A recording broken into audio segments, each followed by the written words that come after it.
sur le stand de Delicates. Ici, on vous propose le chocolat sous toutes ses formes, notamment en tablette, mais qui viennent d'un peu partout dans le monde. On a des chocolatiers qui sont des chocoféviers en fait, qui sont sélectionnés, c'est-à-dire que ces chocolatiers transforment eux-mêmes de la fève à la tablette, ce qui est assez rare.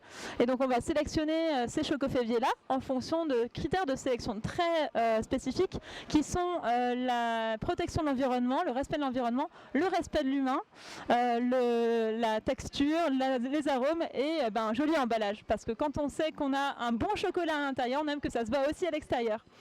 Et donc on va avoir des chocolats qui viennent un peu partout dans le monde, de Belgique, de République dominicaine, de Lituanie, parce qu'on a aussi des recettes complètement atypiques en Lituanie qu'on n'a pas en France, comme par exemple un chocolat au cèpe ou encore au kéfir.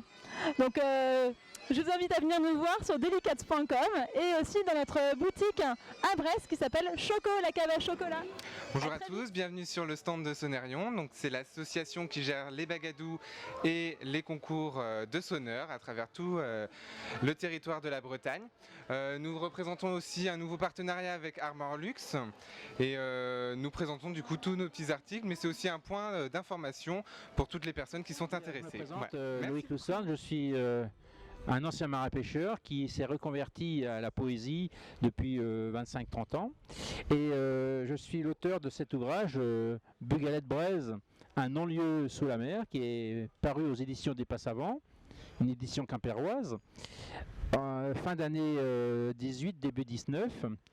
On vous tenait à ce moment à ce que le livre sorte en janvier 19, qui était un peu le symbole de l'anniversaire du Bugalette-Braise, parce que ce recueil de poésie, parce qu'il faut quand même signaler que c'est un recueil de poésie qui traite de l'affaire du Bugalette-Braise, c'est quand même assez incroyable comme histoire. Je l'ai traité en poésie et en tant qu'ancien marin-pêcheur, j'ai été très très intéressé, très ému de ce drame, mais aussi de l'affaire qui a suivi, avec tous ces mensonges, avec toute cette malhonnêteté de la part de la justice, de la part des forces politiques, des militaires, des flics, etc. Donc il a fallu absolument que je sorte ma rage de cette histoire. J'ai écrit vraiment le gros de ce titre après le non-lieu de l'affaire. Je me suis dit, le non-lieu, ça va faire que plus personne ne va parler de cette histoire. Le Bugalette-Braise a besoin qu'on parle de lui en permanence. Et c'est pour ça que je me suis attelé à cette tâche. Et il y a eu 42 textes décrits sur le sujet. Et mon éditrice, les éditions Passavant, en a retenu 28, je crois, sur ce recueil. Et ce recueil est illustré par Weig, est composé de 4 chapitres. Et chaque chapitre ouvre sur une illustration de Weig qui illustre mes propos. Oui, bonjour. Voilà. Je représente la société La Marmite de Landic. On est une société de Pont-l'Abbé, Pays Bigoudin. Et donc, l'objectif, c'était de permettre d'intégrer l'algue dans le référentiel alimentaire et pour ce faire, en fait, démocratiser son utilisation. Pour ce faire, nous avons préparé des plats végétariens bio aux algues de Bretagne. Donc, on cuisine des algues fraîches qui sont conservées par salaison et qu'on va dessaler au moment de les cuisiner. On a une gamme de produits qu'on vend en grande surface qui sont des poêlés à base d'algues, de légumes, de légumineuses, de céréales, sans sel, sans sucre ajouté, qui sont diététiques. Et on a un deuxième type de produits qu'on vend dans les circuits spécialisés bio, qui sont des soupes sous la marque Couleur Restaurant, donc qui sont également aux algues de Bretagne et qui intègrent les mêmes références, les mêmes valeurs, c'est-à-dire du manger sainement dans l'objectif de consommer plutôt moins de sucre, moins de sel et moins de matière grasse. Alors je m'appelle Henri Billan, j'ai enseigné la philosophie et puis il y a quelques années je me suis mis à la poésie. En quelque sorte j'ai renversé la crêpe et avec beaucoup de bonheur d'ailleurs, car c'est une ouverture comme une libération par le choix des mots, la construction du poème, etc.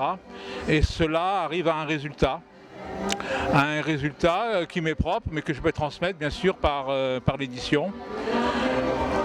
En gros, ce que j'ai découvert, c'est que, et ce n'est pas philosophique forcément, c'est que ce qui est préoccupant, c'est la présence, notre présence, et en Bretagne, il y a de quoi faire, la présence dans le paysage.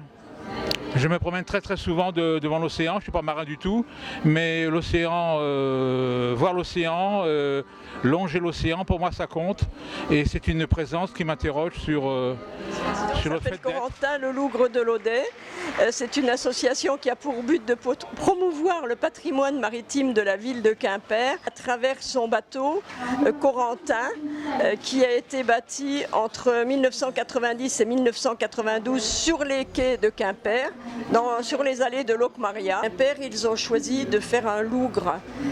Les lougres étaient des bateaux qui étaient capables de remonter l'Audet pour venir s'amarrer sur les quais devant l'actuel palais de justice, le long des allées de Locmaria. Ce bateau a été aménagé pour faire du transport de passagers, mais il peut quand même transporter du matériel. Il y a quelques années, nous sommes allés à Bordeaux en emmenant des conserves qui venaient de Douarnenez et nous sommes revenus avec du vin de Bordeaux.